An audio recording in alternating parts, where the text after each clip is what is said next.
मैं उस इंसान को जिससे मैं चुपचाप प्यार करती थी अपनी नॉवेल में लिख देती हूँ, जिस पर वो नॉवेल अचानक एक ही रात में फेमस हो जाती है और पूरी इंटरनेट दुनिया ये ढूंढने लगती है कि आखिर उस मेल लीड का रियल प्रोटोटाइप कौन है। लेकिन अफसोस, उस वक्त मैंने सब कुछ बहुत अच्छे से छुपा रखा था, जिस पर किसी को भी यह पता नहीं चल पाया कि मैंने कभी किसी से इतने सावधानी से प्यार किया था। देखते ही देखते 10 साल बीत गए और मुझे लगा था कि मैं उसे कब का भूल चुकी हूँ। लेकिन फिर अपनी कजिन सिस्टर की वेडिंग में मैं एक बार फिर उस इंसान से मिलती हूँ जिसे मैंने पूरी एक किताब में उकेरा था। जल्दी इधर आओ, थोड़ा मिल लो। ये हमारी फैमिली की ग्रेट राइटर चंग नियन वेई है। जिसके बाद कजिन कहती है थोड़ी देर में सबको इसकी लिखी हुई नॉवेल गिफ्ट मिलेगी, इसलिए घर जाकर ध्यान से पढ़ना। जिस पर मैं हल्की मुस्कान के साथ कहती हूँ अरे नहीं नहीं, बस मेरी किस्मत अच्छी थी। तभी कोई पूछता है तुम लोगों के बैच में शेन यानजो नाम का लड़का था ना, सुना है अब बीजिंग में बड़ा लॉयर बन गया है और हर साल बहुत पैसा कमाता है। जिस पर दूसरा इंसान कहता है सिर्फ इतना ही नहीं, सुना है वो आज यहाँ भी आने वाला है। ग्रूम उसका कजन ब्रदर जो ठहरा। जैसे ही मैं शेन यानजो का नाम सुनती हूँ मैं वहीं पर जम सी जाती हूँ, जिस पर मेरे पूरे शरीर में एक झटका सा लगता है और मैं लगभग सुन्न पड़ जाती हूँ। फिर मैं धीरे धीरे पीछे मुड़ती हूँ और तभी मैं उस इंसान को देखती हूँ जिससे मिले हुए पूरे 10 साल हो चुके थे, लेकिन वो अचानक बिना किसी वार्निंग के मेरे सामने खड़ा था। शेन यानजो बिल्कुल वैसा ही दिख रहा था जैसा मेरी यादों में था। वही शार्प फेस, वही साफ नैन नक्श,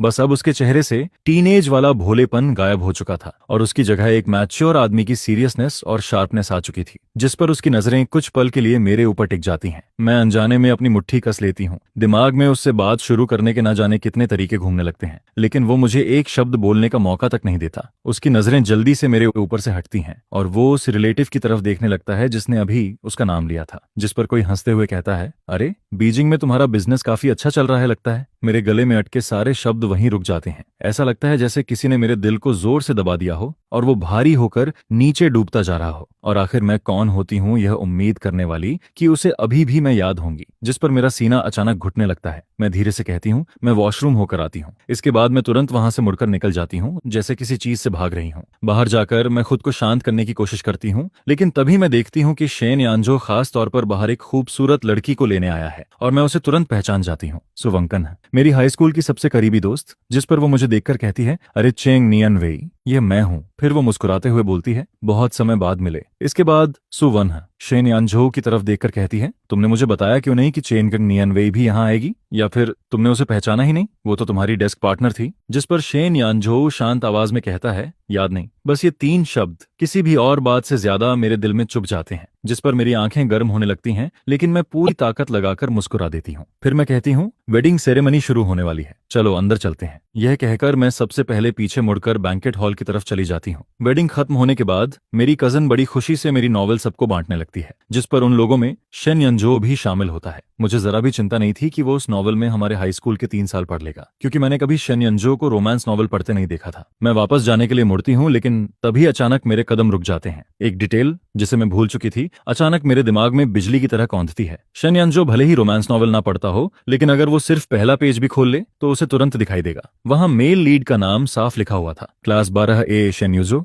जिस पर मेरी सांस अटक जाती है। मैं तुरंत पीछे मुड़ती हूँ और घबराकर कहती हूँ रुको, 1 मिनट रुको। फिर मैं जल्दी से कहती हूँ अब जब आप यहाँ आ ही गए हैं तो मैं आपके लिए साइन भी कर देती हूँ। उस नाम को पूरी तरह ढकने के बाद ही मैं राहत की सांस लेती हूँ, लेकिन जैसे ही मैं दोबारा ऊपर देखती हूँ मेरा पूरा शरीर जम जाता है। पता नहीं कब पास पूरा माहौल शांत हो चुका था। सभी लोग हैरानी से मुझे देख रहे थे। जिस पर कोई कहता है चेंग नियन वेई, तुम अब लोगों को सच में सरप्राइज कर देती हो, तुम तो पूरी बदल गई हो। मेरे हाथ में पकड़ी किताब हल्का कांपने लगती है। वही पुराना दर्द फिर से दिल में उठने लगता है। हाँ, मैं बदल चुकी हूँ। पहले मैं बहुत चुप रहने वाली लड़की थी, ऐसी कि चाहे कोई कितना भी पूछे मेरे मुंह से आधा शब्द भी नहीं निकलता था। यहाँ तक कि शेन यानजो को पसंद करने की बात हो या उससे 2 बातें करने की, मुझे पहले अपने दिल में ना जाने कितनी बार प्रैक्टिस करनी पड़ती थी। उन लड़कियों के मुकाबले जो सीधे उसके सामने जाकर बात कर लेती थी, मैं हमेशा बहुत डरपोक थी। शेन यानजो के सामने मैं एक ऐसे स्नेल की तरह थी जो अपने खोल में छिपा रहता है। लेकिन अब मैंने खुद को बदलने की बहुत कोशिश की थी। मैं पहले से ज्यादा ओपन हो चुकी थी, यहाँ तक कि अनजान जगहों पर भी नॉर्मल तरीके से हंस बोल सकती थी। लेकिन पता नहीं क्यों, जैसे ही मैं शेन यानजो को देखती हूँ मैं फिर से वही पुरानी क्लमसी चेन नियन वेई बन जाती हूँ, जिस पर मेरा दिल कसने लगता है और मैं अनजाने में किताब को और जोर से पकड़ लेती हूँ। तभी शेन यानजो धीरे से कहता है मैं इसे ध्यान से पढ़ूंगा। वेडिंग खत्म होने के बाद मैं अपनी कजन की गिफ्ट मनी काउंट करने में मदद कर रही थी, जिस पर कजन अचानक कहती है वो मिस सुना, सच में अमीर फैमिली की बेटी लगती है। देखो, सिर्फ गिफ्ट मनी ही 5 अंकों में दी है,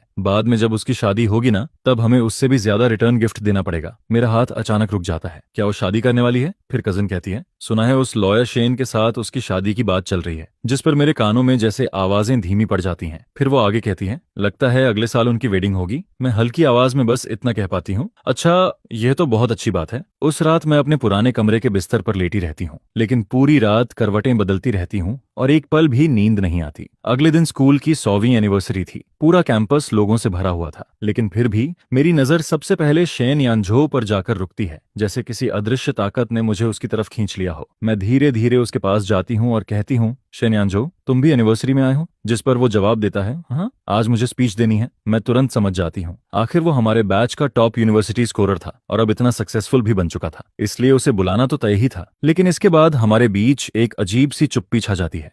तभी कुछ स्टूडेंट्स डेस्क और चेयर्स उठाकर ले जाते दिखाई देते हैं, जिस पर मैं पूछती हूँ, यह सब क्या हो रहा है? एक टीचर जवाब देता है, स्कूल की नई बिल्डिंग अब तैयार हो चुकी है, इसलिए पुरानी बिल्डिंग जल्द ही तोड़ी जाएगी। मैं बच्चों से अंदर की सारी डेस्क बाहर निकलवा रहा हूँ। अगर तुम दोनों देखना चाहते हो तो अभी देख लो, बाद में यह जगह नहीं रहेगी। मैं तुरंत कहती हूँ, मैं अंदर जाकर देखना चाहती हूँ, तुम चलोगे? जिस पर वो चुपचाप मेरे पीछे चल पड़ता है। हम दोनों एक के बाद एक पुराने क्लासरूम की तरफ बढ़ते हैं, और जैसे ही मैं दरवाजा खोलकर अंदर जाती हूँ, ऐसा लगता है जैसे मैं फिर से हाई स्कूल के दिनों में लौट आई हूँ। मैं मुस्कुराकर कहती हूँ, यह मेरी डेस्क थी, देखो, इसके पास अभी भी वो कार्विंग मौजूद है। उस वक्त क्लास में एक रूमर फैला था। लोग कहते थे कि अगर अपनी डेस्क के पास उस इंसान का नाम लिख दो जिसे तुम पसंद करते हो, तो वो तुम्हारी फीलिंग्स महसूस कर लेगा। जिस पर मैं तुरंत अपने शरीर से डेस्क को ढक लेती हूँ, लेकिन तभी मैं देखती हूँ कि शेन यानझो किसी दूसरी दिशा में देख रहा है, जैसे वो किसी सोच में खो गया हो। मैं चुपके से राहत की सांस लेती हूँ, लेकिन दिल के अंदर हल्का दर्द फिर भी बना रहता है। फिर मैं धीरे से कहती हूँ, चलो अब चलते हैं। शेन नगनचू अपनी नजरें वापस खींचते हुए हल्का सा जवाब देता है, जिस पर मैं पहले मुड़कर वहां से निकल जाती हूँ। इसलिए मैं ये देख ही नहीं पाती कि जैसे ही वो क्लासरूम से बाहर निकलने वाला होता है, शेन यानझो अचानक पीछे मुड़कर क्लास के एक कोने में रखी डेस्क की तरफ देखने लगता है, और उस डेस्क के पास चेंग नियन वेई का नाम खुदा हुआ था।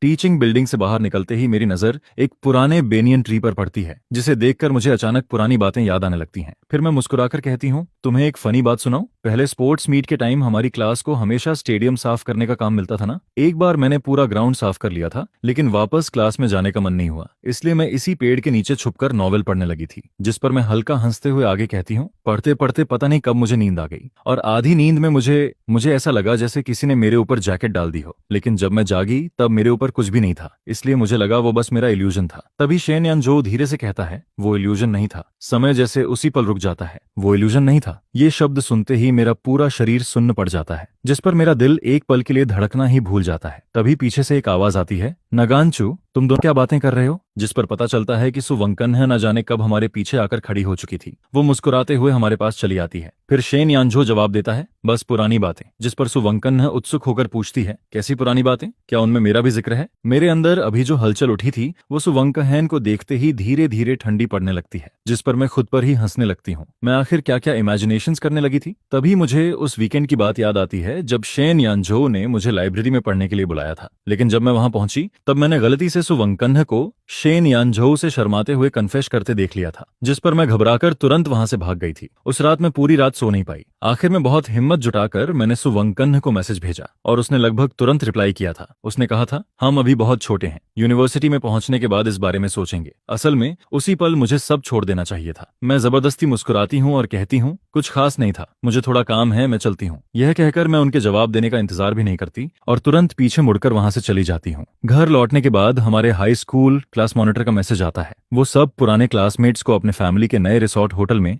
रियूनियन पार्टी के लिए इनवाइट कर रहा था। कई सालों से दोस्तों से ना मिलने की वजह से मैं भी तुरंत हाँ कर देती हूँ। अगले दिन मैं तय समय पर रिसोर्ट होटल पहुंचती हूँ, लेकिन जैसे ही मैं दरवाजा खोलकर अंदर जाती हूँ, मेरी नजर तुरंत शेन यानझो पर पड़ती है, और उसके बगल में सु वनखान बैठी हुई थी, जिस पर मैं खुद का मजाक उड़ाते हुए हल्की सी स्माइल देती हूँ और जाकर सबसे दूर वाली सीट पर बैठ जाती हूँ। इसके बाद मैं इधर उधर देखकर हॉट वाटर ढूंढने लगती हूँ। तभी शेन यानझो अचानक कहता है, यहाँ मौजूद हर लेडी के लिए एक कप हॉट वाटर ला दीजिए। मेरी हरकत एक पल के लिए रुक जाती है। तभी क्लास मॉनिटर मजाक उड़ाते हुए कहता है, वाह भाई, अभी तो मैं सिर्फ सुवंकन्ह को थोड़ा ज्यादा पानी पीने के लिए बोल रहा था और तुमको उसकी इतनी चिंता हो गई, सिर्फ उसे हॉट वाटर देने के लिए सबको वाटर सर्व करवाओगे क्या? जिस पर शेन यानझो हल्की मुस्कान के साथ कहता है, बस तुम ही सबसे ज्यादा बोलते हो। मैं अचानक महसूस करती हूँ कि शेन यानझो असल में कम बोलने वाला इंसान कभी था ही नहीं, बस उसका यह साइड मैंने कभी नहीं देखा था। मैं चुपचाप नजरें हटा लेती हूँ और सामने रखा हॉट वाटर पी लेती हूँ। पानी मेरे पेट को गर्म जरूर करता है, लेकिन दिल के अंदर जो खालीपन था उसे बिल्कुल भी गर्म नहीं कर पाता। कुछ देर बाद क्लास मॉनिटर गेम खेलने का सजेशन देता है, जिस पर हम सब रैंडम टीम्स में बंट जाते हैं। जो टीम सबसे ज्यादा सही जवाब देगी वही जीतेगी, और संयोग से मैं और शेन यानझो एक ही टीम में आ जाते हैं। हम दोनों आमने सामने बैठते हैं। तभी सवाल पूछा जाता है, चेंग नियन वेई का फेवरेट फ्रूट क्या है? शेन यानझो तुरंत जवाब देता है, मैंगो। फिर अगला सवाल आता है, चेंग नियन वेई का फेवरेट कलर? जिस पर वो बिना रुके जवाब देता है, स्काई ब्लू। क्लास मॉनिटर लगातार कई सवाल पूछता है और शेन यानझो हर सवाल का जवाब बहुत तेजी और बिल्कुल सही देता जाता है। जिस पर क्लास मॉनिटर हंसते हुए कहता है, सच में यार, ये तो कभी नोटिस ही नहीं हुआ। मुझे तो लगा था तुम दोनों ज्यादा क्लोज नहीं थे, लेकिन असल में तुम लोग हमसे छुपकर काफी बातें करते थे। वो तो बस मजाक कर रहा था। किसी ने उसकी बात को सीरियसली नहीं लिया, सिवाय मेरे, क्योंकि शेन यानझो के हर सही जवाब के साथ मेरे दिल में एक अजीब सी फीलिंग पैदा होने लगती है। तभी मेरी नजर अचानक सु वंकन्ह पर पड़ती है। उसका एक्सप्रेशन अब पहले से काफी अनकंफर्टेबल लग रहा था। फिर वो अचानक कहती है, सॉरी, मैं वॉशरूम होकर आती हूँ। उस रात मैं अपने कमरे में लौटती हूँ, लेकिन फिर देर रात तक सो नहीं पाती। तीसरे दिन हम लोग प्लान के मुताबिक माउंटेन क्लाइंबिंग के लिए निकलते हैं। बाहर आते ही मेरी मुलाकात फिर शेन यानझो और सु वंकाहान से हो जाती है, जिस पर हम तीनों साथ जाने का फैसला करते हैं। सु वंकाहान खुशी से कहती है, देखा, मैंने कहा था ना, सुबह का व्यू बहुत खूबसूरत होता है। जिस पर शेन यानझो मुस्कुराकर जवाब देता है, अगर तुम ना होती तो मैं यह व्यू देख ही नहीं पाता। फिर वो मजाक में कहता है, सब तुम्हारी वजह से है। मैं चुपचाप उनके पीछे चलती रहती हूँ और खुद को एक सुपर बल्ब जैसा महसूस करती हूँ। तभी अचानक शेन यानझो पीछे मुड़कर मुझसे पूछता है, सुना है तुम्हारी वो नॉवेल फिर से रिप्रिंट होने वाली है, कॉपीराइट कॉन्ट्रैक्ट साइन हुआ क्या? मैं जवाब देती हूँ, हाँ, बात तो चल रही है, लेकिन पब्लिशर अभी प्रोसीजर कंप्लीट कर रहा है। जिस पर वो सीरियस होकर कहता है, कॉन्ट्रैक्ट साइन करते वक्त रॉयल्टी परसेंटेज और ऑथोराइजेशन पीरियड ध्यान से देखना, वरना लोग आसानी से चीट कर देते हैं। मैं अनजाने में जवाब दे देती हूँ, तो शायद मुझे एक लॉयर हायर कर लेना चाहिए। तभी अचानक सु वंकन्ह दर्द से बोल उठती है, नक्चू, मेरा पैर मुड़ गया है, शायद मैं आगे नहीं चल पाऊंगी। जिस पर शेन यानझो तुरंत कहता है, मैं तुम्हें नीचे ले चलता हूँ। फिर मैं भी कहती हूँ, मैं भी मदद करती हूँ। इसके बाद हम तीनों जल्दी जल्दी नीचे उतरने लगते हैं। मैं पीछे चल रही होती हूँ और सामने शेन यानझो को सु वंकन्ह को पीठ पर उठाकर नीचे ले जाते देखती हूँ। जिस पर मुझे अचानक क्लास 10 के स्पोर्ट्स मीट की एक पुरानी याद आ जाती है। उस वक्त मैं 800 मीटर रेस में भाग ले रही थी, लेकिन फिनिश लाइन पर पहुंचते ही गिर गई थी। और उसी समय शेन यानझो सबसे आगे बढ़कर मुझे अपनी पीठ पर उठाकर मेडिकल रूम ले गया था। उस दिन उसकी पीठ से आती साफ और हल्की खुशबू मेरे यूथ लव की सबसे गहरी याद बन गई थी। मैं अपनी मुट्ठियां कस लेती हूँ और खुद को ज्यादा सोचने से रोककर चुपचाप उनके पीछे चलती रहती हूँ। होटल वापस पहुंचने के बाद शेन यानझो पहले सु वंकन्ह को उसके कमरे तक छोड़ता है। फिर मैं उसके साथ डॉक्टर ढूंढने जाती हूँ। मेडिसिन ऑयल लेने के बाद शेन यानझो को अचानक एक फोन कॉल आ जाता है,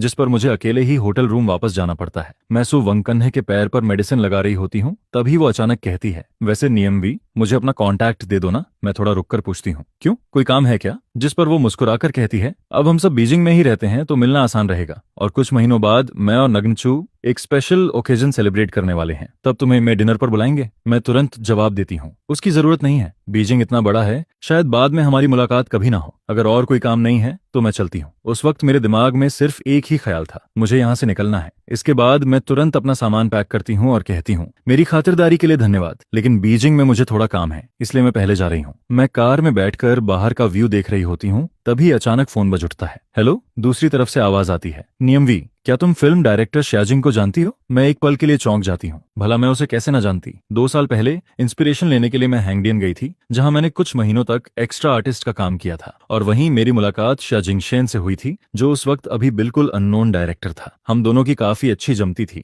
जिस पर हमारी पहली मुलाकात में ही हम दोनों एक्स्ट्रा आर्टिस्ट बनकर डेड बॉडी का रोल करते थे और कई कई घंटों तक एक ही जगह पड़े रहते थे। लेकिन बाद में हाकांग थाम ने बेस्ट न्यू डायरेक्टर का अवार्ड जीत लिया। उसकी फेम हर जगह फैल गई और फिर मैंने भी उसे डिस्टर्ब करना सही नहीं समझा। मैं हल्का सा जवाब देती हूँ, हाँ हाँ, थोड़ी बहुत जान पहचान है। क्या हुआ? जिस पर दूसरी तरफ से तुरंत आवाज आती है, उसने हमारे पब्लिशिंग हाउस से कांटेक्ट किया है, वो तुम्हारी नॉवेल को फिल्म में अडेप्ट करना चाहता है, तुम जल्दी बीजिंग वापस आ जाओ, ऐसा मौका बार बार नहीं मिलता। यह सुनते ही मैं तुरंत कहती हूँ, ठीक है, मैं अभी वापस आती हूँ। कॉल कट करने के बाद मैं तुरंत रात 8 बजे की फ्लाइट बुक कर लेती हूँ। जब कजन को पता चलता है कि मैं इतनी जल्द बीजिंग वापस जा रही हूँ, तो वो मुझे लोकल स्पेशलिटीज खरीदने के लिए मार्केट ले जाती है। शॉपिंग खत्म होने के बाद वो मुझे खाने के लिए भी ले जाती है, लेकिन रास्ते में एक नूडल शॉप के सामने से गुजरते हुए मुझे अचानक एहसास होता है कि यह वही जगह है जहां मैं और शेन यानजो हाई स्कूल के दिनों में अक्सर आया करते थे। हालांकि हम दोनों साउथ साइड से थे, लेकिन हमें नूडल्स बहुत पसंद थे, और मजेदार बात यह थी कि जब भी मैं यहाँ आती थी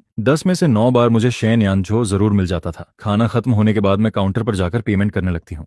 तभी शॉप ओनर मुझे कई बार गौर से देखती है और अचानक उत्साहित होकर बोल पड़ती है, अरे ये तुम हो ना, वही स्कूल वाली लड़की, बहुत साल हो गए तुम्हें यहाँ नूडल्स खाने आए हुए। फिर वो मुस्कुराकर पूछती है, तुम्हारा बॉयफ्रेंड कहाँ है? तुम दोनों अभी भी साथ हो ना? मैं चौंक कर पूछती हूँ, बॉयफ्रेंड? जिस पर वो तुरंत जवाब देती है, अरे वही लड़का जो हमेशा तुम्हारे पीछे पीछे आता था, हर बार तुम्हारी तरह सेम नूडल्स ऑर्डर करता था और सामने बैठकर चुपके चुपके तुम्हें देखता रहता था। मुझे तो लगा था तुम दोनों कपल हो। मेरे कदम अचानक रुक जाते हैं, जिस पर मेरे दिमाग में एक ऐसा ख्याल आता है जिस पर यकीन करना मुश्किल था, लेकिन अगले ही पल मैं खुद ही उसे झटक देती हूँ। वो इंसान शेन यानजो कैसे हो सकता है? शायद शॉप ओनर ने गलत पहचान लिया होगा। तभी कजन हंसते हुए कहती है, नीमवी, सच में तुम्हारी ओल्ड रोमांस स्टोरी अभी तक खत्म नहीं हुई लगती। मैं अपने हाथ में पकड़ा बैग कसकर पकड़ लेती हूँ और आखिर में बस सिर हिलाकर कहती हूँ, सब खत्म हो चुका है। शॉपिंग के बाद मैं अकेले स्कूल स्टेडियम पहुंचती हूँ। फिर मैं बेनियन ट्री के नीचे बैठकर धीरे धीरे मिट्टी खोदने लगती हूँ। 10 साल पहले मैंने और शेन यानझो ने यहाँ एक टाइम कैप्सूल दबाया था। उस वक्त हमने प्रॉमिस किया था कि 10 साल बाद इसे साथ में खोलेंगे, लेकिन अब शेन यानझो को देखकर लगता था कि वो ये सब कब का भूल चुका है। मैं कैप्सूल खोलती हूँ। अंदर 2 पुराने पीले पड़ चुके पेपर्स रखे थे, एक मेरा और एक शेन यानझो का। मैं अब पेपर खोलती हूँ, जिस पर मुझे अपनी पुरानी हैंडराइटिंग दिखाई देती है, 10 साल बाद वाली चेंग नियान वेई के नाम। क्या ग्रेजुएशन से पहले तुमने शेन यानझो को कन्फेस किया? क्या तुम दोनों साथ आए? अगर कुछ भी नहीं हुआ तो क्या तुम अभी भी उसे पसंद करती हो? ये पढ़ते ही मेरी आंखें लाल हो जाती हैं। फिर मैं पेन निकालकर बहुत ध्यान से जवाब लिखती हूँ, 10 साल पहले वाली चेंग नियान वेई। हेलो, तुमने कभी कन्फेस नहीं किया? तुम शेन यानझो के साथ भी नहीं रही? तुम सच में बहुत डरपोक थी। और जहां तक पसंद करने की बात है, सब कुछ खत्म हो चुका है ना? तुम दोनों की अब अपनी अलग जिंदगी है। आखिरी लाइन लिखने के बाद मैं पेपर वापस कैप्सूल में रख देती हूँ। फिर मेरी नजर शेन यानझो वाले पेपर पर पड़ती है। मैं काफी देर तक सोचती रहती हूँ, लेकिन आखिर में उसे खोलती नहीं, क्योंकि यह कैप्सूल वैसे भी धीरे धीरे मिट्टी में खत्म हो जाने वाला था। जब मैंने इसे निकाला तब इसके कई वर्ड्स पहले ही मिट चुके थे। शायद कुछ समय बाद यह सब सच में धूल बन जाएगा। इसके बाद मैं फिर से कैप्सूल को मिट्टी में दबा देती हूँ और वहां से चली जाती हूँ। करीब आधे घंटे बाद शेन यानझो भी वहां पहुंचता है। जब उसे पता चलता है कि चेंग नियन वेई पहले ही जा चुकी है, तो वो भी जल्दी से कार लेकर निकलने लगता है। लेकिन तभी उसकी नजर जमीन की खोदी हुई मिट्टी पर पड़ती है, जिस पर वो कुछ पल के लिए ठहर जाता है। फिर वो धीरे से टाइम कैप्सूल बाहर निकालता है, लेकिन जैसे ही चेन नियन वे वाला पेपर हवा में उड़ जाता है, वो उसे उठाने के लिए झुकता है और अगले ही पल पेपर पर लिखे नए वर्ड्स देखकर वो पूरी तरह वहीं जम जाता है। बीजिंग लौटने के बाद मेरा ज्यादातर समय पब्लिशिंग हाउस में गुजरने लगता है। तभी एडिटर मुझसे कहता है, वैसे आज हमारी मीटिंग एक लॉयर के साथ भी है, अगर कॉन्ट्रैक्ट में कुछ समझ ना आए तो खुलकर पूछ लेना। जैसे ही मैं मीटिंग रूम का दरवाजा खोलती हूँ, मैं एक पल के लिए रुक जाती हूँ, क्योंकि अंदर शेन यानझो बैठा था। वो भी आवाज सुनकर मेरी तरफ देखता है, जिस पर हमारी नजरें आपस में टकराती हैं और कुछ पल के लिए हम दोनों चुप रह जाते हैं। इसके बाद शेन यानझो सबसे पहले हाथ बढ़ाकर कहता है, हेलो मिस चेंग, मैं इस कॉन्ट्रैक्ट का रिस्पॉन्सिबल लॉयर हूँ। मेरा दिल अचानक एक बीट मिस कर देता है। फिर मैं धीरे से उसका हाथ पकड़ती हूँ। मीटिंग शुरू होने के बाद शायद पहली बार मैं शेन यानझो को उसके वर्किंग मोड में देख रही थी। जब वो कॉन्ट्रैक्ट टर्म्स समझाता था, उसकी लॉजिक बहुत क्लियर होती थी, और जब वो सोच में डूबता था, तब विंडो से आती धूप उसके साइड फेस पर पड़ती थी, जिस पर उसके हल्के सिकुड़े हुए ब्राउज और भी सीरियस लगने लगते थे। उसे देखकर मुझे अचानक क्लास 12 की एक दोपहर याद आ जाती है। उस दिन मैथ टीचर ने उसे बोर्ड पर सवाल सॉल्व करने बुलाया था, और वो बिल्कुल इसी तरह काम और कॉन्फिडेंट होकर खड़ा था। उसने लगातार 3 अलग अलग मेथड से पूरा क्वेश्चन सॉल्व कर दिया था। शेन यानझो हमेशा से ऐसा ही था, हमेशा चमकता हुआ और कभी ना बदलने वाला, जिस पर मैं अनजाने में सिर झुकाकर मुस्कुरा देती हूँ। तभी शेन यानझो अचानक बोलते बोलते रुक जाता है। वो चुपके से मेरी तरफ देखता है, फिर पूछता है, क्या कोई क्लॉज अभी भी क्लियर नहीं है? मैं तुरंत संभल कर कहती हूँ, नहीं, आपने बहुत डिटेल में समझाया। जिस पर वो सिर हिलाकर कहता है, ठीक है, फिर मैं ये कॉन्ट्रैक्ट चीफ एडिटर को दे देता हूँ, आप लोग थोड़ा वेट कीजिए। जैसे ही बाकी लोग बाहर जाते हैं, मीटिंग रूम फिर से शांत हो जाता है। कुछ देर बाद शेन यानजो धीरे से पूछता है, कुछ दिन पहले तुम अचानक वहां से क्यों चली गई थी? फिर वो तुरंत जोड़ता है, क्लास मॉनिटर ने मुझसे पूछने को कहा था, कहीं तुम्हें वहां अनकंफर्टेबल तो नहीं लगा? मैं जल्दी से जवाब देती हूँ, नहीं नहीं, ऐसी कोई बात नहीं थी, बस मुझे अचानक जरूरी काम आ गया था। शेन यानजो हल्का सा सिर हिलाता है और फिर हमारे बीच एक बार फिर वही अजीब सी चुप्पी फैल जाती है। कुछ पल बाद वो धीरे से कहता है, आज सच में तुम्हारा धन्यवाद। तभी अचानक मेरे दिमाग में एक बात आती है। मैंने अब तक ध्यान ही नहीं दिया था कि लॉयर शेन का नाम और मेरी नॉवेल के मेल लीड का नाम लगभग एक जैसा सुनाई देता है, जिस पर मेरा दिल अचानक कस जाता है। तभी शेन यानजो अचानक मेरी तरफ देखकर पूछता है, क्या तुम्हें अभी भी मुझसे कुछ कहना है? मैं घबराकर तुरंत कहती हूँ, चलो ऑफिस चलते हैं। उस दिन मीटिंग खत्म होने के बाद शेन यानजो कहता है, अगली बार मैं तुम्हें खाने पर इनवाइट करूंगा। मैं अनजाने में पूछ बैठती हूँ, अगली बार कब? लेकिन जैसे ही वो कुछ बोलने लगता है, मैं तुरंत स्क्रीन राइटर को पकड़कर वहां से निकल जाती हूँ, जिस पर शेन यानजो चुपचाप अपने होंठ भींच लेता है और उसकी आंखों में हल्की उदासी उतर आती है। दूसरी तरफ स्क्रीन राइटर अचानक मुझसे पूछता है, मिया सच सच बताओ, क्या तुम पहले से लॉयर शेन को जानती थी? फिर वो आगे कहता है, मुझे काफी पहले से कुछ अजीब लग रहा था। मैं धीरे से जवाब देती हूँ, हम हाई स्कूल क्लासमेट्स थे। जिस पर वो तुरंत बोल पड़ता है, तुमने खुद कहा था ना कि ये नॉवेल तुम्हारे रियल एक्सपीरियंस पर बेस्ड है, तो इसका मतलब लॉयर शेन ही वो इंसान है जिससे तुम चुपचाप प्यार करती थी? मैं आखिरकार धीरे से सिर हिला देती हूँ, लेकिन वो फिर गंभीर होकर कहता है, क्या तुम सच में यह बात पूरी जिंदगी उससे छुपाने वाली हो सकता है वो नॉवेल न पढ़े, लेकिन जब फिल्म रिलीज होगी तब उसे सब पता चल जाएगा। मुझे लगता है किसी और से सुनने से बेहतर होगा कि तुम खुद उसे सब बता दो। मैं चुपचाप नजरें में नीचे कर लेती हूँ, फिर धीरे से कहती हूँ, मैं मौका देखकर उसे बता दूंगी। ऑफिशियल कॉन्ट्रैक्ट साइनिंग संडे के दिन तय होती है। उस दिन मैं मीटिंग रूम पहुंचती हूँ तो देखती हूँ कि शेन यानजो पहले से वहां मौजूद था। मैं हल्की मुस्कान के साथ कहती हूँ, तुम तो काफी जल्दी आ गए। लेकिन पूरे मीटिंग रूम में उस वक्त सिर्फ हम दोनों ही मौजूद थे, जिस पर शेन यानजो बस हल्का सा हम्म कहता है और फिर चुप हो जाता है। मैं होंठ भींचकर नीचे देखती हूँ और फोन निकालने ही वाली होती हूँ कि तभी शेन यानजो अचानक मेरी नॉवेल उठाकर कहता है, तुम्हारी ये नॉवेल। मैं एकदम चौंक कर उसकी तरफ देखती हूँ, लेकिन तभी दरवाजा खुलता है और कोई आवाज देता है, चेंग नियनवे डायरेक्टर आ गए। जिस पर मेरे अंदर की बेचैनी और बढ़ जाती है। मैं तुरंत मुड़कर दरवाजे की तरफ देखने लगती हूँ। तभी हाकांग थाम अंदर आते ही मुस्कुराकर कहता है, चेंग नियनवे, ये कैसी नजरों से देख रही हो? मुझे देखकर खुश नहीं हुई क्या? मैं जल्दी से संभल कर कहती हूँ, अरे नहीं नहीं, आओ बैठो यहाँ। फिर हाकांग बैठते हुए शेन यानजो की तरफ देखकर पूछता है, तुम दोनों पहले से एक दूसरे को जानते हो क्या? जिस पर शेन यानजो शांत रहता है और मैं जवाब देने से पहले ही हाकांग मेरी तरफ देखकर कहता है, वैसे चेंग नियनवे, बाद में तुम्हारा कोई काम तो नहीं है? मैं सिर हिलाकर कहती हूँ, नहीं। जिस पर वो तुरंत बोलता है, अच्छा है, फिर कॉन्ट्रैक्ट साइन होने के बाद तुम मेरे साथ चलना। मैं पूछना चाहती थी कि आखिर क्यों, लेकिन ना जाने क्यों आखिर में बस चुपचाप सिर हिला देती हूँ। यह सब देखकर शेन यानजो चुपचाप अपनी मुट्ठियां कस लेता है। फिर वो धीमे से पूछता है, अभी तुम क्या कहने वाली थी? लेकिन अगले ही पल वो खुद ही सिर हिलाकर कहता है, छोड़ो, कुछ नहीं। ऑफिशियल कॉन्ट्रैक्ट साइन होने के बाद हाकांग थाम मुस्कुराकर कहता है, चलो अब वीचैट ऐड कर लेते हैं, आगे काम में कांटेक्ट करना आसान रहेगा। मैं भी हल्का मुस्कुराकर जवाब देती हूँ, ठीक है। वीचैट ऐड करने के बाद मैं हाकांग थाम के साथ मीटिंग रूम से बाहर निकल जाती हूँ। बाहर आते ही वो अचानक मेरी तरफ मुड़कर कहता है, चेंग नियनवे,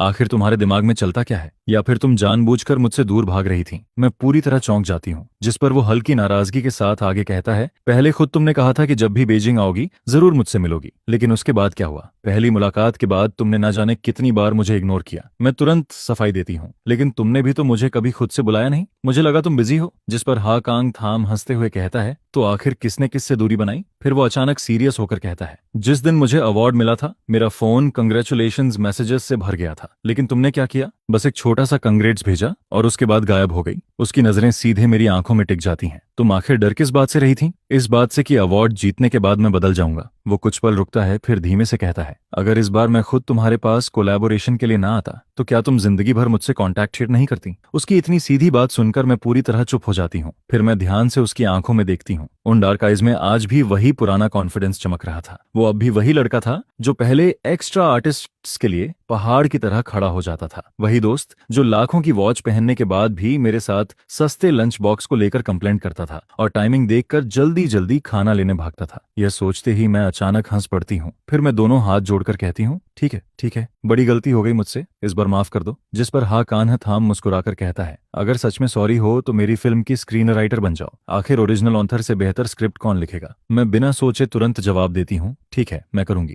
वीकेंड के दिन मौसम काफी अच्छा था, जिस पर हा कांग थाम पूरी फिल्म टीम को पास के कैंपिंग एरिया में पिकनिक के लिए बुलाता है।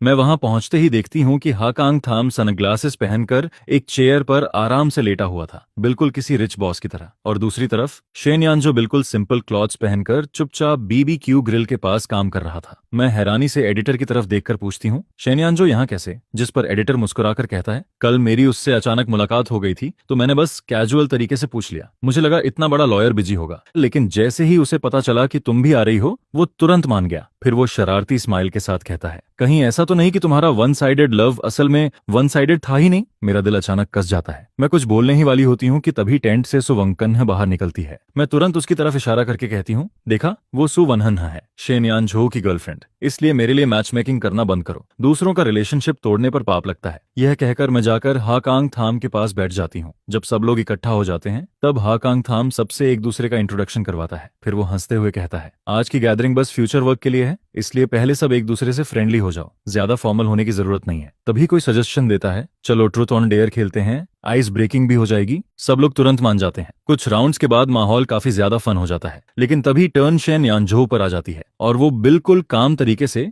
पनिशमेंट एक्सेप्ट कर लेता है, जिस पर सब लोग एक दूसरे को देखने लगते हैं। कोई भी उससे क्वेश्चन पूछने की हिम्मत नहीं कर पा रहा था, क्योंकि उसकी शांत लेकिन शार्प पर्सनैलिटी लोगों को थोड़ा नर्वस कर देती थी। मैं माहौल संभालने के लिए कुछ बोलने ही वाली होती हूँ कि तभी किसी ने अचानक पूछ लिया, यहाँ मौजूद लोगों में क्या कोई ऐसा है जिसे तुम पसंद करते हो? ये सवाल सुनते ही पूरा माहौल अचानक शांत हो जाता है। शेन यानझो हल्का सा भौहें सिकोड़ता है, फिर शांत आवाज में कहता है, हाँ, यहाँ एक इंसान है जिसे मैं पसंद करता हूँ। उसकी नजरें पूरे समय सामने की तरफ ही रहती हैं और उसके बगल में बैठी सुवंकन्ह शर्म से नजरें झुका लेती है। दोनों को देखकर ऐसा लग रहा था जैसे वो पहले से ही एक दूसरे के दिल की बात जानते हों। जिस पर कोई जल्दी से माहौल बदलते हुए कहता है, ठीक है, नेक्स्ट पर्सन। कुछ देर बाद मैं उठकर पास वाले वॉशरूम की तरफ चली जाती हूँ, लेकिन सुवंकन्ह भी मेरे पीछे आ जाती है। फिर वो अचानक कहती है, सिस्टर नियमवी, हम बेस्ट फ्रेंड्स हैं ना? मैं चुप रह जाती हूँ। शायद पहले थे, लेकिन अब क्या हम सच में अभी भी फ्रेंड्स कहलाते हैं? तभी वो सीधे मेरी आंखों में देखकर कहती है, मुझे शेन यानझो पसंद है, ये बात मैं पहले भी तुमसे कह चुकी हूँ और आज फिर कह रही हूँ। फिर वो धीरे लेकिन साफ आवाज में कहती है, अगर तुम अभी भी मुझे फ्रेंड मानती हो तो उससे थोड़ा दूर रहो। उसकी बात सुनते ही मेरा शरीर हल्का सा जम जाता है और तभी मुझे ग्रेजुएशन से एक रात पहले की बात याद आती है। उस रात शेन यानझो ने मुझे मैसेज किया था कि उसे मुझसे कुछ जरूरी बात करनी है। उस वक्त हम दोनों काफी समय से ठीक से बात नहीं कर रहे थे, क्योंकि सुवंकन्ह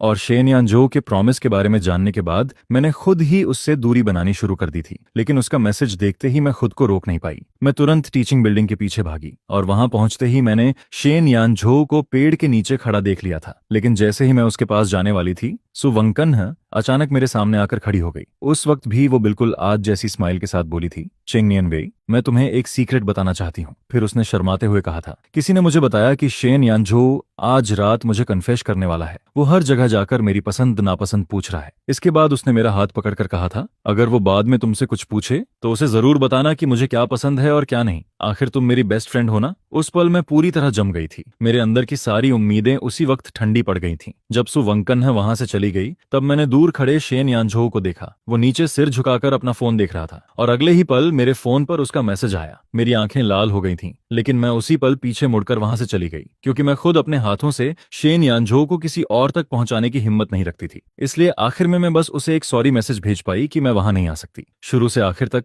मैं हमेशा एक डरपोक इंसान ही रही। उस वक्त भी मुझमें इतनी हिम्मत नहीं थी कि पीछे मुड़कर शेन यानझो का एक्सप्रेशन देख पाती जब उसने मेरा मैसेज पढ़ा होगा। और आज भी मैं सुवन्ह की बात का जवाब देने की हिम्मत नहीं जुटा पा रही थी। फिर मैं धीरे से उसकी तरफ देखकर कहती हूँ, और मेरा क्या? तुम्हारी फीलिंग्स हैं तो क्या मेरी फीलिंग्स कुछ भी नहीं? मैं हल्का कांपते हुए आगे कहती हूँ, मैंने उससे दूर जाने की पूरी कोशिश की थी। मैंने जानबूझकर नानजिंग यूनिवर्सिटी चुनी और अगले पूरे 10 साल तक मैंने अब दोबारा कभी पीछे मुड़कर शेन यानझो को देखने की हिम्मत नहीं की। यहाँ तक कि मैं उससे उसकी कोई खबर तक पूछने की हिम्मत नहीं करती थी। मैंने अपनी इस फीलिंग को बहुत गहराई से छुपा कर रखा था। किसी को भी नहीं पता था कि मैंने भी कभी किसी को इतनी गहराई से प्यार किया था। सुवंकन, तुम्हें ये सब बातें कहने की जरूरत नहीं है। मैंने कभी भी तुम दोनों के बीच आने के बारे में नहीं सोचा था, पहले भी नहीं और अब भी नहीं। जैसे ही मैं ये कहकर मुड़ती हूँ, उसी पल मेरी नजर एक गहरी आंखों वाली निगाह से टकराती है, जिस पर मैं देखती हूँ कि शेन यानजो पता नहीं कब से वहां खड़ा था, और ये भी नहीं पता कि उसने हमारी कितनी बातें सुन ली थी। वो बस वहीं खड़ा रहता है, बिल्कुल वैसे ही जैसे स्कूल के उन 3 सालों में, जहां वो हमेशा चुपचाप मेरे दिल के एक कोने में बसा रहता था। यह देखकर अचानक मुझे सांस लेना तक भारी लगने लगता है, जिस पर शेन यानजो धीरे से बोलता है, लेकिन मैं बिना रुके वहां से मुड़कर चली जाती हूँ, जैसे मैंने उसे देखा ही ना हो। उसने शायद कभी इमेजिन भी नहीं किया था कि मैं उसे इस तरह इग्नोर कर दूंगी, जिस पर उसका दिल अंदर से अजीब तरीके से भारी हो जाता है। इसके बाद वो किसी से पूछता है, तुम अभी चेन नियानवेई से क्या बात कर रही थी? जिसके जवाब में सामने से आवाज आती है, मैंने उससे पूछा था कि उसे शिया जिंगचे कैसा लगता है, और उसने क्या कहा? उसने कहा कि वो बचपन से ही उसे काफी पसंद करती है। वैसे भी उसे हमेशा से एनर्जेटिक और आउटगोइंग लड़के पसंद थे, बिल्कुल शिया जिंगचे जैसे। यह सुनते ही शेन यानझो का दिल और ज्यादा भारी हो जाता है, क्योंकि उसे अचानक वो पुराना दिन याद आने लगता है जब उसने चेन नियानवेई को प्रपोज करने का फैसला किया था। उस दिन उसने उसे मिलने बुलाया था, लेकिन चेन नियानवेई आई ही नहीं। उल्टा सबके सामने सुवान खान ने उसे प्रपोज कर दिया था। शेन यानझो, मैं तुम्हें पसंद करती हूँ। जिस पर उसने बिना हिचकिचाए जवाब दिया था, सॉरी, लेकिन मैं किसी और को पसंद करता हूँ, और वो चेंग नियानवेई है। इसके बाद सु वंकहान उससे पूछती है, क्या तुम्हें पता है उसे क्या पसंद है और क्या नहीं? अगर चाहो तो मैं तुम्हारी हेल्प कर सकती हूँ। जिस पर शेन यानजो थोड़ा हैरान होकर पूछता है, तुम्हें गुस्सा नहीं आएगा? वो मेरी सबसे अच्छी दोस्त है, अगर वो खुश रहेगी तो मुझे भी खुशी होगी। तो उसे किस तरह के लड़के पसंद है? उसे लाइवली, आउटगोइंग और बास्केटबॉल खेलने वाले लड़के पसंद हैं। यह सुनकर शेन यानजो पूरी तरह चुप हो जाता है, क्योंकि उन क्वालिटीज में से एक भी उसके अंदर नहीं थी। जिस पर उसे लगने लगता है कि शायद यही वजह थी कि चेंग नियानवेई हमेशा सबसे इतनी वार्मली बात करती थी, लेकिन सिर्फ उसके साथ ही दूरी बनाकर रखती थी, क्योंकि उसे शायद उसके जैसे लड़के पसंद ही नहीं थे। उस वक्त शेन यानजो बहुत डिसअपॉइंटेड हुआ था, और फिर उस इंसिडेंट के बाद उसने नोटिस किया कि चेंग नियानवे जानबूझकर उससे बचने लगी थी। यह सब देखकर वो और ज्यादा टूटने लगता है, लेकिन फिर भी उसने हार नहीं मानी। उसने अगले दिन भी डिसाइड किया कि वो प्रपोज जरूर करेगा, और ये बात उसने सिर्फ सुवंकान को बताई थी, क्योंकि वो चेंग नियानवे की सबसे करीबी दोस्त थी। लेकिन उस दिन भी वो चेंग नियानवे का इंतजार करता रह गया। इसके बाद समय बहुत तेजी से गुजरता गया। ग्रेजुएशन हुई, फिर कॉलेज, फिर काम, लेकिन इन सब सालों में वो दोबारा कभी चेंग नियानवेई से नहीं मिला, जिस पर उसे लगने लगा था कि शायद वो इस प्यार को धीरे धीरे भूल चुका है। लेकिन फिर एक दिन जब वो अपने होम टाउन में एक शादी अटेंड करने वापस आया, तभी भीड़ के बीच उसकी नजर पहली बार फिर से चेंग नियानवे पर पड़ती है, और उसी पल उसका दिल जोर जोर से धड़कने लगता है, जिस पर उसे एहसास होता है कि वो आज भी चेंग नियानवे से उतना ही प्यार करता है। पूरे 10 साल बाद भी उसका प्यार बिल्कुल पहले जैसा ही था। शेन यानझो ने सोचा था कि 10 साल गुजरने के बाद सुवंकान की ये बातें सुनकर शायद उसे अब फर्क नहीं पड़ेगा, लेकिन वो गलत था। उसका दिल अभी भी अंदर से दर्द करता रहता है, जैसे कोई चीज उसे लगातार जकड़ रही हो और वो ठीक से सांस भी ना ले पा रहा हो। जिस पर वो बिना सुवंकन की तरफ दोबारा देखे वहां से मुड़कर चला जाता है, और जैसे ही वो जाता है, सुवंकन के चेहरे का एक्सप्रेशन तुरंत ठंडा पड़ जाता है। उसकी आंखों में एक अजीब सा डार्क इमोशन दिखाई देने लगता है। इसके बाद मैं चुपचाप वापस कैंपिंग एरिया में लौट आती हूँ। जैसे ही मैं बैठती हूँ, शिया जिंगचे तुरंत बोल पड़ता है,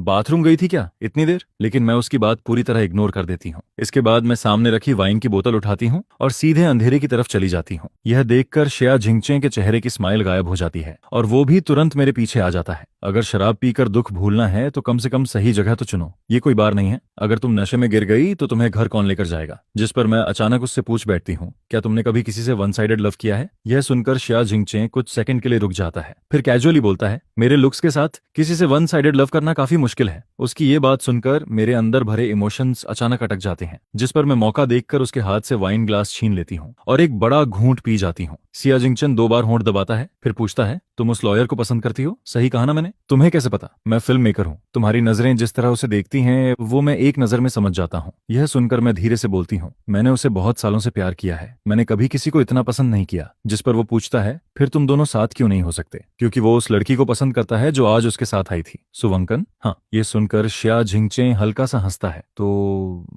क्या हुआ अगर वो उसे पसंद करता है? अभी उनकी शादी थोड़ी हुई है, तुम अपने दिल की बात बोल क्यों नहीं देती? क्या यहाँ छुपकर शराब पीने से सब ठीक हो जाएगा? जिस पर मैं उसे घूरते हुए बोलती हूँ, तुम मुझे क्या किसी का प्यार चुराने वाली लड़की बनाना चाहते हो? अब शिया जिंगचे भी परेशान होने लगता है। ठीक है, मत रो, मैं कुछ नहीं कहता, लेकिन मैं खुद को रोक ही नहीं पाती। जिस पर अचानक शिया जिंगचे का पूरा शरीर स्टिफ हो जाता है। अगले ही पल वो सिर उठाता है और उसकी नजर शेन यानझो से टकराती है, एक ऐसी नजर जो बेहद ठंडी और डरावनी लग रही थी। शिया जिंगचे कुछ सेकंड तक उसे देखता रहता है, फिर हल्का सा मुस्कुराकर मुस्कुराकर कहता है, अगर तुम्हारा और शेन यानझोऊ का साथ होना लिखा ही नहीं है तो क्या तुम किसी और को पसंद करने की कोशिश करोगी? ये कहते वक्त उसका खुद का दिल तेजी से धड़क रहा था, लेकिन जैसे ही वो नीचे देखता है उसे पता चलता है कि चेंग 99 तो कब की उसकी बाहों में सो चुकी थी। यह देखकर वो हेल्पलेस होकर हल्का सा मुस्कुराता है, फिर उस जगह की तरफ देखता है जहां अब भी कुछ देर पहले शेन यानझोऊ खड़ा था, लेकिन वहां अब कोई नहीं था। जिस पर वो मन ही मन सोचता है, मैं ऐसा कर रहा हूँ, क्या इसे विलन वाला रोल माना जाएगा? लेकिन फेयर कंपटीशन में थोड़ी ट्रिक्स तो चलती हैं। अगले दिन घर लौटने के बाद मैं काफी देर तक फोन हाथ में लिए बैठी रहती हूँ। मैं शेन यानझोऊ को मैसेज भेजना चाहती थी, लेकिन मेरी उंगली सेंड बटन पर जाकर रुक जाती है। आखिर में मैं वो सारे वर्ड्स एक एक करके डिलीट कर देती हूँ। अगर उसने सू वनखन की बातें सुन ली होंगी तो अभी मैसेज भेजना खुद की इंसल्ट करवाने जैसा होगा, और अगर उसने कुछ नहीं सुना तो हमारे बीच काम के अलावा किसी और रिलेशन की जरूरत भी नहीं थी, जिस पर आखिर वो मैसेज कभी सेंड ही नहीं होता। 1 महीने बाद क्रू आउटडोर शूटिंग के लिए कंट्री साइड पहुंचता है। उस दिन मैं टेम्पररी रेस्ट एरिया में बैठकर स्क्रिप्ट रिवाइज कर रही थी। तभी पता चलता है कि हीरोइन का स्कार्फ बस में छूट गया है। क्योंकि सबको डर था कि शिया जिंगचे गुस्सा हो जाएगा, इसलिए मैंने खुद वो काम करने का फैसला किया। लेकिन वापस लौटते वक्त अचानक एक घबराई हुई माउंटेन गोट मेरी तरफ भागती हुई आती है, जिस पर उसे बचाने के चक्कर में मेरा पैर फिसल जाता है और मैं सीधे पहाड़ी रास्ते से नीचे लुढ़क जाती हूँ। उसी समय शेन यानझोऊ पब्लिशिंग हाउस में कॉन्ट्रैक्ट डिस्कस कर रहा होता है, लेकिन अचानक उसका दिल जोर से धड़कने लगता है, जिस पर वो अनजाने डर के साथ अपने सीने पर हाथ रखता है, जैसे उसे किसी अनहोनी का एहसास हो रहा हो। लेकिन उसके दिल में उठ रही वो बेचैनी किसी भी तरह खत्म नहीं होती। मीटिंग खत्म होने के बाद जैसे ही शेन यानझोऊ पब्लिशिंग हाउस से बाहर निकलता है, तभी उसे खबर मिलती है कि चेंग 99 फिल्म सेट से गायब हो गई है। यह सुनते ही उसका दिल एक पल के लिए रुक सा जाता है, जिस पर वो बिना कुछ सोचे तेजी से बाहर की तरफ भागता है। उधर धीरे धीरे रात गहरी होती जा रही थी। मैं दर्द से कराहते हुए होश में आती हूँ। जैसे ही मुझे एहसास होता है कि मैं एक खड़ी ढलान के नीचे घास और झाड़ियों के बीच पड़ी हूँ, मैं बड़ी मुश्किल से खुद को संभाल कर बैठती हूँ। हल्की सी रोशनी के सहारे मैं अपने घाव देखने लगती हूँ। मेरा दायां पैर बुरी तरह सूज चुका था। सिर्फ हल्का सा हिलाने पर भी ऐसा दर्द होता है जैसे हड्डियां टूट रही हों, जिस पर मैं पूरी ताकत लगाकर ऊपर चढ़ने की कोशिश करती हूँ, लेकिन पैर में उठता दर्द तुरंत मुझे पसीने से भिगो देता है। कई बार कोशिश करने के बाद भी जब मैं ऊपर नहीं चढ़ पाती तो आखिरकार हार मानकर वहीं पत्थर के सहारे बैठ जाती हूँ। ठंडी हवा में मैं अपने दोनों हाथों को कसकर पकड़ लेती हूँ और किसी मदद का इंतजार करने लगती हूँ, जो आएगी भी या नहीं इसका मुझे खुद नहीं पता था। धीरे धीरे मेरी कॉन्शियसनेस धुंधली पड़ने लगती है। उधर शिया जिंगचे को रिपोर्टर्स ने चारों तरफ से घेर लिया था। वो वहां से निकल ही नहीं पा रहा था, जिस पर शेन यानझोऊ खुद लोगों को लेकर उस छोटे रास्ते पर निकल पड़ता है और हर छोटी से छोटी चीज को ध्यान से सर्च करने लगता है। समय लगातार गुजरता जाता है और आखिर में वहां सिर्फ वही अकेला बचता है। तभी अचानक सड़क किनारे से एक शीप दौड़ती हुई निकलती है। यह देखकर शेन यानझोऊ एक पल के लिए चौंक जाता है, लेकिन फिर उसके दिमाग में अचानक कुछ क्लिक होता है, जिस पर वो तुरंत सड़क किनारे फैले उस घने जंगल की तरफ देखने लगता है, जिसका कोई अंत दिखाई नहीं दे रहा था। उसे अचानक एहसास होता है कि शायद उसे पता चल गया है कि चेंग 99 कहाँ हो सकती है। इसके बाद वो बिना एक पल गंवाए तेजी से नीचे उतरने लगता है। रास्ते में पेड़ों की टहनियां उसके शरीर को कई जगह काट देती हैं, लेकिन उसे इसकी बिल्कुल परवाह नहीं होती। वो बस लगातार उसका नाम पुकारता रहता है, 99, 99। कुछ देर बाद शेन यानझोऊ लड़खड़ाते हुए मेरे पास पहुंचता है। उसके कांपते हाथ धीरे से मेरी गर्दन की पल्स चेक करते हैं और जैसे ही उसे मेरी हल्की सी धड़कन महसूस होती है, वो पूरी तरह थककर वहीं जमीन पर बैठ जाता है। 99, मैं तुम्हें यहाँ से बाहर लेकर जाऊंगा। इसके बाद वो तुरंत लोकेशन भेजकर बाकी लोगों को खबर करता है और फिर बहुत संभाल कर मुझे अपनी पीठ पर उठा लेता है। कई घंटों तक लगातार सर्च करने की वजह से उसकी सारी ताकत लगभग खत्म हो चुकी थी। हर कदम उसके लिए बेहद भारी होता जा रहा था। उसकी शर्ट पूरी तरह पसीने से भीग चुकी थी और उसके पैर ऐसे लग रहे थे जैसे उनमें सीसा भर गया हो। लेकिन उसके दिमाग में सिर्फ एक ही बात चल रही थी, उसे मुझे हर हाल में यहाँ से बाहर निकालना था। आखिरकार जब वो वापस उस छोटे रास्ते तक पहुंचता है, तब उसका शरीर पूरी तरह जवाब दे देता है, जिस पर वो धीरे से मेरे पास गिर जाता है और मेरी तरफ गहराई से देखते हुए अपनी आंखें बंद कर लेता है। जब मैं दोबारा होश में आती हूँ तो सबसे पहले मेरी नजर हॉस्पिटल की सफेद छत पर पड़ती है। सिर घुमाते ही मैं शिया जिंगचे को वहां खड़ा देखती हूँ। वो धीरे से कहता है, मैंने तुम्हें कुछ दिनों की छुट्टी दे दी है, आराम करो। मैं मुश्किल से उठकर बैठती हूँ। तुम्हें परेशानी हुई? सॉरी। लेकिन शिया जिंगचे कुछ नहीं बोलता। कुछ देर तक कमरे में चुप्पी छाई रहती है। फिर वो अचानक बोल पड़ता है, तुम्हें ढूंढने वाला मैं नहीं था, वो शेन यानझोऊ था। उसने तुम्हें 2 घंटे तक ढूंढा, फिर तुम्हें अपनी पीठ पर उठाकर उस खड़ी ढलान से ऊपर लाया और जैसे ही बाहर पहुंचा वो खुद थक कर बेहोश हो गया। यह सुनते ही मैं तुरंत कंबल हटाकर बाहर की तरफ भागती हूँ। तभी पीछे से एक लड़की की आवाज आती है, चेंग 99, क्या तुम्हें दूसरों के रिश्ते में बीच में आकर बहुत मजा आता है? जिस पर मैं रुक जाती हूँ। तुम्हारे अंदर जरा भी सेल्फ रिस्पेक्ट नहीं है क्या? मैं धीरे से जवाब देती हूँ, नहीं है। तुम आखिर कब तक शेन यानझोऊ के पीछे पड़ी रहोगी? अगर तुम्हारी वजह ना होती तो वो घायल भी नहीं होता। अपनी बेस्ट फ्रेंड के पसंद के आदमी को पसंद करना तुम्हें खुद से घिन नहीं आती? उसके हर शब्द मेरे दिल में चाकू की तरह चुभते जाते हैं, जिस पर मेरा चेहरा पूरी तरह पीला पड़ जाता है। तभी अचानक किसी की ठंडी आवाज सुनाई देती है, बेहतर होगा तुम अपनी जुबान संभाल कर बात करो। जिस पर वो लड़की गुस्से से बोलती है, चेंग न्यानवेई सच में काफी चालाक है। कितने आदमी उसके लिए खड़े हो जाते हैं, फिर भी ये शेन यानझो को छोड़ती ही नहीं। बस करो। मैं अचानक उसे रोक देती हूँ। तुम्हें सुवंकन की बातें सुनने की जरूरत नहीं है, वो गलत बोल रही है। लेकिन मैं धीरे से सिर हिलाती हूँ। नहीं, वो सही कह रही है। ये सब बहुत पहले खत्म हो जाना चाहिए था। मुझे बहुत पहले ही शेन यानझो से साफ दूरी बना लेनी चाहिए थी। इतने में शेन यानझो वहां पहुंच जाता है। तुम यहाँ क्यों आई हो? जिस पर मैं उसकी तरफ देखते हुए बोलती हूँ, तुम्हारा शुक्रिया अदा करने। अगर तुम मुझे वहां से नहीं बचाते तो शायद मैं मर जाती। शेन यानझो हल्का सा नजरें झुकाकर बोलता है, कोई बड़ी बात नहीं थी, बस जो करना चाहिए था वो किया। हम इसके बाद दोनों के बीच फिर से खामोशी छा जाती है। कुछ देर बाद वो बोलने ही वाला था, जब तुम ठीक हो जाओगी तब, लेकिन मैं अचानक उसे बीच में रोक देती हूँ। शेन यानझो, मुझे तुमसे कुछ कहना है। क्या? मैं गहरी सांस लेते हुए बोलती हूँ, असल में मैं तुम्हें पसंद करती थी। यह सुनते ही वो चौंक जाता है। पसंद करती थी? हाँ, शायद इसी वजह से जब हम दोबारा मिले तो कई बार मुझे समझ ही नहीं आया कि अभी 2025 चल रहा है या 2015। मुझे ये भी समझ नहीं आता था कि मेरे सामने खड़ा इंसान 18 साल का शेन यानझो है या 28 साल का। लेकिन अब मैंने सब समझ लिया है। पास्ट आखिर पास्ट ही होता है, उसे प्रेजेंट पर असर नहीं डालना चाहिए। मैं ऐसा नहीं कर सकती, ये तुम्हारे लिए अनफेयर होगा, इसलिए चलो सिर्फ दोस्त बनकर रहते हैं। यह सुनकर कमरे में लंबी चुप्पी छा जाती है। काफी देर बाद शेन यानझो भारी आवाज में पूछता है, सिर्फ दोस्त? मैं हल्की मुस्कान के साथ सिर हिला देती हूँ। हाँ, सिर्फ दोस्त। ठीक है, तो दोस्त। इसके बाद मैं धीरे से उठती हूँ। अब मैं तुम्हें डिस्टर्ब नहीं करूंगी। और हाँ, मेरी नॉवेल में तुम्हारे बारे में लिखा गया था, लेकिन चिंता मत करो, मैं उसे बदल दूंगी। तुम्हारी पहचान सामने नहीं आने दूंगी। यह सुनकर शेन यानझो बस चुपचाप मुझे देखता रहता है। चेंग न्यानवेई, तुम्हारी फीलिंग्स के लिए थैंक यू। यह सुनते ही मैं अपने होंठ कसकर दबा लेती हूँ ताकि रोने की आवाज बाहर ना आए। और जैसे ही मैं कमरे का दरवाजा खोलकर बाहर निकलती हूँ, मेरे दिल पर रखा वो भारी पत्थर आखिरकार हट जाता है। यह सच में अच्छा था। 10 सालों से दिल में छुपी बातें आखिरकार मैं कह चुकी थी। शायद यही हमारा सबसे अच्छा एंडिंग था। कॉरिडोर के आखिर में खिड़की खुली हुई थी। हवा मेरे बालों को उड़ाती रहती है और मैं बिना पीछे मुड़े धीरे धीरे आगे बढ़ती जाती हूँ। उधर कमरे के अंदर शेन यानझो खिड़की के बाहर हिलते पेड़ों को देखता रहता है, जिस पर वो अपनी लाल हो चुकी आंखें धीरे से बंद कर लेता है। उसका वन साइडेड लव आखिरकार यहीं खत्म हो जाना चाहिए था। इसके बाद मूवी रिलीज होती है और पहले ही हफ्ते उसका बॉक्स ऑफिस कलेक्शन और पॉपुलैरिटी उम्मीद से कहीं ज्यादा निकलती है। ओरिजिनल ऑथर और स्क्रीन राइटर होने की वजह से मुझे लगातार इंटरव्यूज और इवेंट्स के इन्विटेशंस मिलने लगते हैं, लेकिन मैं उन सबको पोलाइटली मना कर देती हूँ। मैं खुद को बीजिंग वाले अपार्टमेंट में बंद कर लेती हूँ और घंटों कंप्यूटर स्क्रीन को ब्लैंक होकर देखती रहती हूँ। खिड़की के बाहर राजधानी की चमकती रात दिखाई देती है। रोशनी लगातार जगमगा रही थी, सड़कें गाड़ियों से भरी थीं, लेकिन मेरा दिल अंदर से और ज्यादा खाली होता जा रहा था। जिस पर मैं फोन उठाकर उस फेमिलियर चैट बॉक्स को खोलती हूँ। मेरे और शेन यानझो के बीच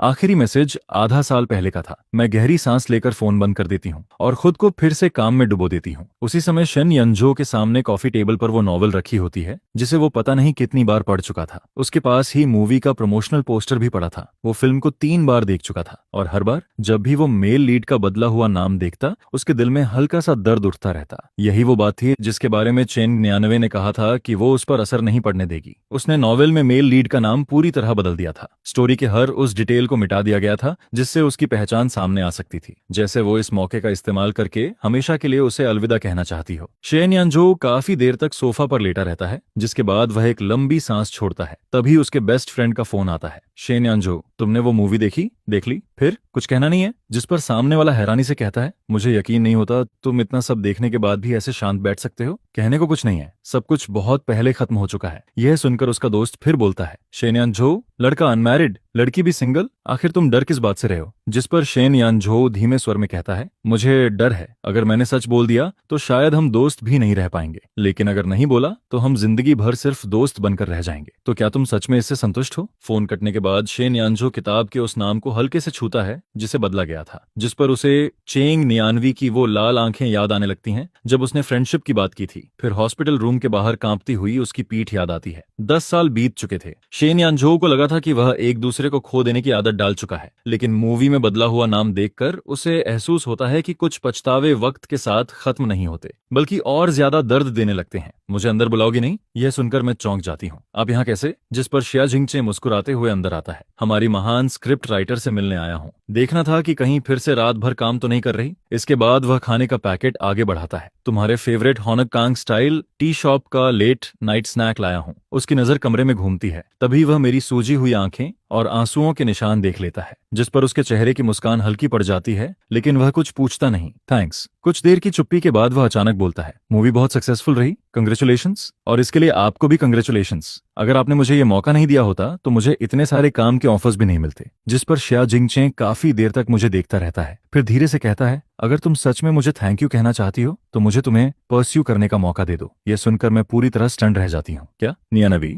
हम काफी लंबे समय से एक दूसरे को जानते हैं। हैंगडियन में एक्स्ट्रा रोल करने से लेकर आज साथ में मूवी बनाने तक मुझे हमेशा लगा कि हम दोनों एक जैसे हैं। दोनों के अंदर खुद को साबित करने की आग है। वह आगे कहता है, मुझे नहीं पता ये कब शुरू हुआ, लेकिन तुम्हें देखते देखते मेरी फीलिंग्स बदल गईं। मैं खुद को रोक नहीं पाया। जब तुम दुखी होती हो तो तुम्हें हंसाना चाहता हूँ। जब तुम्हें किसी और के करीब देखता हूँ तो अंदर से अनकंफर्टेबल फील करता हूँ। जिस पर वह मेरी आंखों में देखते हुए कहता है, नैनवी, मैं तुम्हें सिर्फ दोस्त की तरह पसंद नहीं करता, मैं तुम्हें एक औरत की तरह पसंद करता हूँ। मैं उसे गंभीर नजरों से देखती रहती हूँ। मेरे दिल के अंदर सब कुछ उलझा हुआ था। शिया जिंगचे बहुत अच्छा इंसान था। वह ब्राइट था, टैलेंटेड था और हर चीज में परफेक्ट लगता था। अगर मेरे दिल में वो 10 साल पुराना वन साइड लव ना होता तो शायद मैं सच में उससे प्रभावित हो जाती। लेकिन जिंदगी में अगर और काश जैसी चीजें नहीं होती। जिस पर मैं धीरे से कहती हूँ, थैंक यू मुझे पसंद करने के लिए और इतने समय तक मेरा ख्याल रखने के लिए भी। लेकिन फीलिंग्स को फोर्स नहीं किया जा सकता। शिया जिंगचेन तुरंत पूछता है, क्या ये सब शेन यान जो की वजह से है? मैं इनकार नहीं करती। मेरा दिल बहुत छोटा है। उसमें एक इंसान के आने के बाद किसी और के लिए जगह नहीं बचती। भले ही शायद मैं और वो कभी साथ ना हो पाए, लेकिन मैं खुद से झूठ नहीं बोल सकती और न ही आपसे।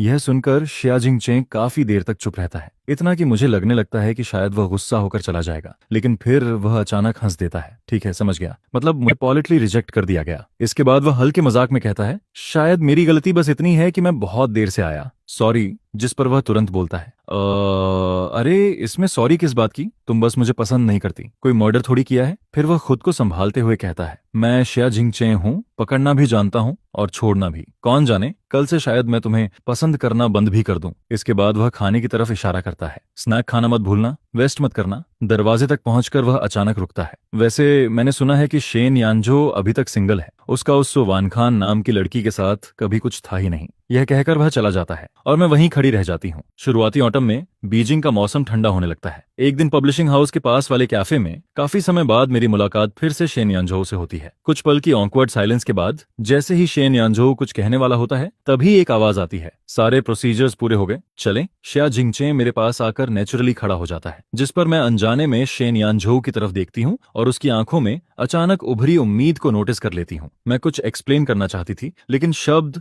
होंठों तक आकर रुक जाते हैं। एक्सप्लेन क्या करूं और किस हक से? इसके बाद मैं धीरे से कहती हूँ, चलते हैं। शेन यानजो वहीं खड़ा हमें जाते हुए देखता रहता है। हमारी साथ जाती हुई बैग्स उसकी आंखों में चुभने लगती हैं। शाम होते ही शेन यानजो अकेले अपने फेमिलियर बार में पहुंच जाता है। उसका दोस्त गुस्से में बोलता है, बस करो अब, पहले क्या कर रहे थे तुम? मैंने कहा था ना, इतना कवर्ड मत बनो। अब देखो, वो शिया जिंगचे के साथ चली गई। अब यहाँ बैठकर खुद को शराब में डुबोते रहो। जिस पर शेन यानजो कुछ नहीं कहता। वह बस सिर झुकाकर चुपचाप विस्की का ग्लास उठाता है और बाकी बची शराब एक ही सांस में खत्म कर देता है। जब सुवंकन को फोन मिलता है और वह वहां पहुंचती है तो उसके सामने एक ऐसा आदमी होता है जो एक लड़की के लिए खुद को पूरी तरह तोड़ चुका था। वह दर्द से पूछती है, क्या तुम उसे इतना पसंद करते हो, इतना कि तुम्हें अपने आसपास कोई और दिखता ही नहीं? जिस पर शेन यानजो बिना झिझक कहता है, हाँ, शायद उससे मिलने के बाद मेरे दिल में किसी और के लिए जगह बची ही नहीं। उसके अलावा मैं किसी और से प्यार कर ही नहीं सकता। ये शब्द सुरीटी वंकन के 10 साल पुराने सपनों को पूरी तरह तोड़ देते हैं। उसे एहसास होता है कि शुरू से ही ये एक ऐसी कहानी थी जिसमें वह अकेली एक्टिंग कर रही थी। इसके बाद वह थके हुए स्वर में कहती है, जाओ चेंग नियानवी को वापस ले आओ। शेन यानजो दर्द भरी आवाज में कहता है, बहुत देर हो चुकी है, उसका बॉयफ्रेंड है। जिस पर सुवंकाहान अचानक सच बोल देती है, मैंने उससे झूठ कहा था। मैंने कहा था कि हम दोनों साथ हैं, इसलिए उसने खुद को पीछे खींच लिया। उसे कभी पता ही नहीं था कि तुम हमेशा उसी से प्यार करते थे। यह सुनते ही शेन यानजो की आंखें फैल जाती हैं। क्या कहा तुमने? मैंने फेक रिलेशनशिप का झूठ बोला था क्योंकि मैं तुम्हें पसंद करती थी। उसका आखिरी आई एम सॉरी बहुत हल्का था, लेकिन वो सीधे शेन यानजो के दिल पर चोट करता है। एक पल में चेन यानवी की सारी दूरी, उसका अवॉइड करना, सबकी वजह साफ हो जाती है। मैं और शिया जिंगचे अपार्टमेंट बिल्डिंग के नीचे अलग होते हैं। जैसे ही मैं मुड़कर जाने लगती हूँ, अचानक मेरे कदम रुक जाते हैं। दिल जैसे किसी ने कसकर पकड़ लिया हो, क्योंकि सामने थोड़ी दूरी पर शेन यानजो खड़ा होता है। ऐसा लग रहा था जैसे वह भागता हुआ यहाँ आया हो। उसके बाल बिखरे हुए थे, सांसें तेज चल रही थीं और हमेशा शांत रहने वाले उसके चेहरे पर पहली बार बेचैनी साफ दिख रही थी। तुम यहाँ क्यों आए? जिस पर वह मेरी तरफ देखते हुए कहता है, मुझे तुमसे कुछ कहना है, क्या हम बात कर सकते हैं? इसके बाद शिया जिंगचे माहौल समझकर हल्का मुस्कुराता है। तुम दोनों बात करो, मैं चलता हूँ। और ये सब देखकर भी दिल में दर्द कम नहीं होता। हाँ कांग थाम के जाते ही मैं वापस मुड़कर शेन यानझो की तरफ देखती हूँ।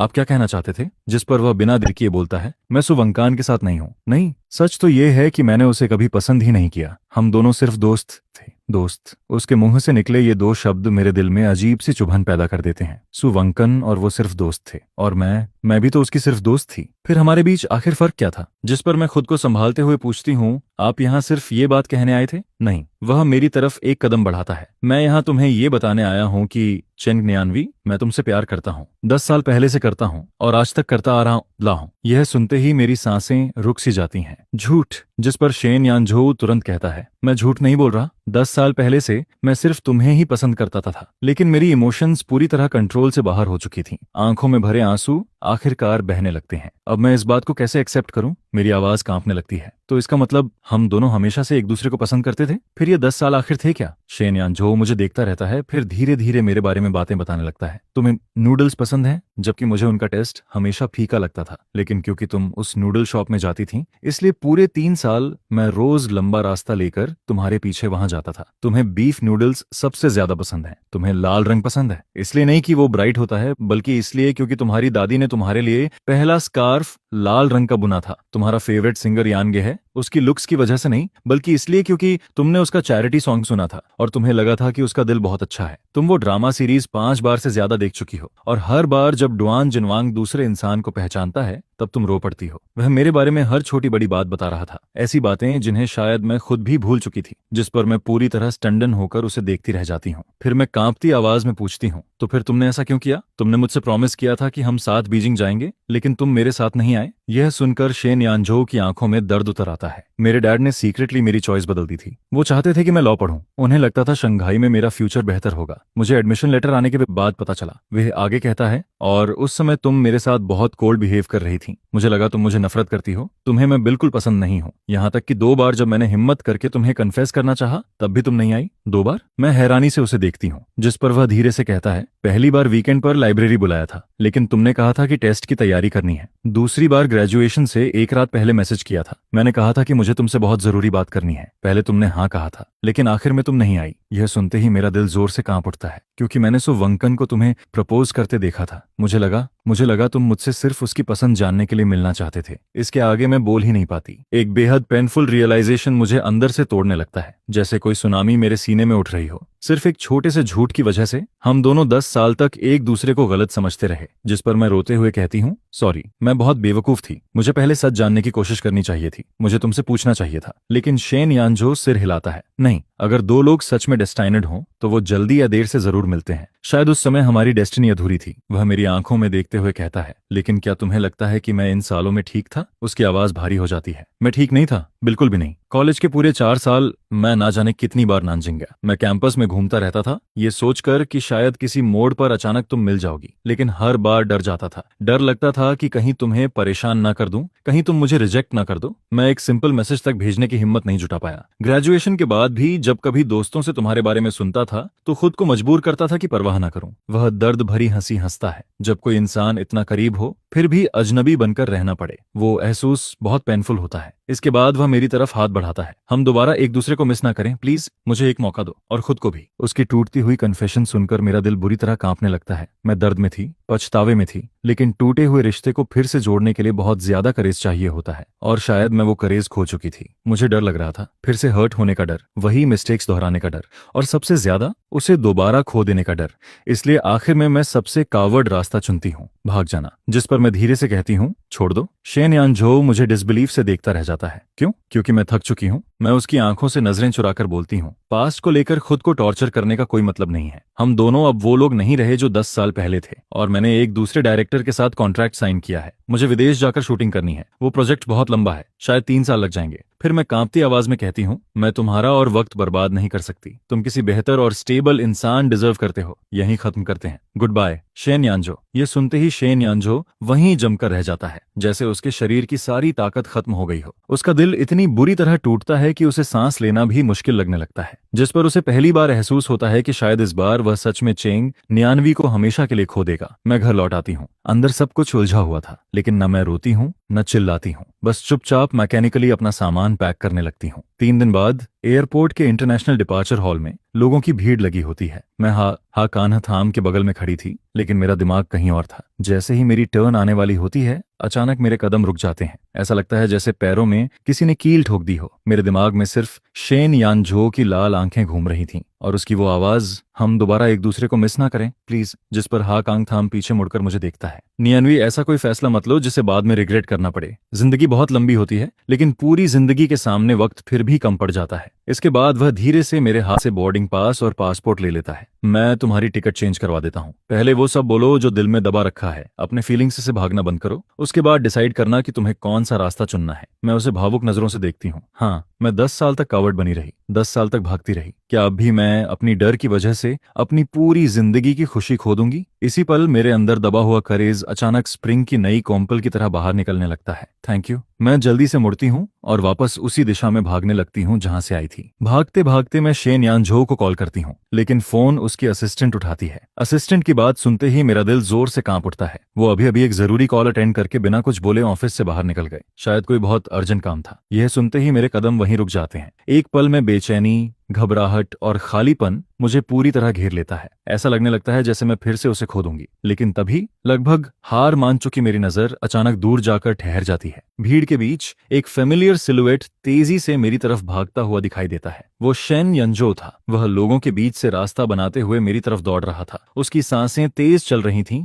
बाल हवा से बिखर चुके थे, यहाँ तक कि उसकी शर्ट के बटन्स भी ठीक से बंद नहीं थे। उसके चेहरे पर वही बेचैनी थी जो इस वक्त मेरे अंदर थी। घबराहट, जल्दबाजी, डर, जिस पर मुझे एहसूस होता है मैं ही नहीं, शेन यानजो भी मुझे ढूंढ रहा था। कुछ ही सेकंड में वह मेरे सामने आकर रुक जाता है। वह गहरी सांस लेते हुए मुझे देखता है, जैसे डर रहा हो कि अगर एक पल भी देर हुई तो मैं फिर से गायब हो जाऊंगी। जिस पर वह कांपती आवाज में कहता है, सॉरी, लेकिन मैं मान नहीं सकता कि हमारी कहानी ऐसे ही खत्म हो जाए। उसकी आंखें लाल हो चुकी थीं। चेंग नियानवी, मैं तुमसे प्यार करता हूँ, हमेशा से करता आया हूँ। अगले ही पल वह मुझे अपनी तरफ खींच लेता है और फिर 10 साल देर से आया वो किस आखिरकार हमारे बीच उतर आता है। जैसे 10 साल का इंतजार, दर्द, गलत फहमियां और अधूरी फीलिंग्स उसी एक पल में टूटकर बाहर आ रही हों। काफी देर बाद शेन यानजो धीरे धीरे मुझे देखता है। फिर आखिरकार उसके चेहरे पर एक हल्की सी मुस्कान आ जाती है, जिस पर मैं रोते रोते हंस पड़ती हूँ और अपना चेहरा उसके गर्म सीने में छुपा लेती हूँ। उसकी तेज धड़कनों को मैं साफ फील कर पा रही थी। हमारे आसपास एयरपोर्ट का शोर था। लोग लगातार आ जा रहे थे।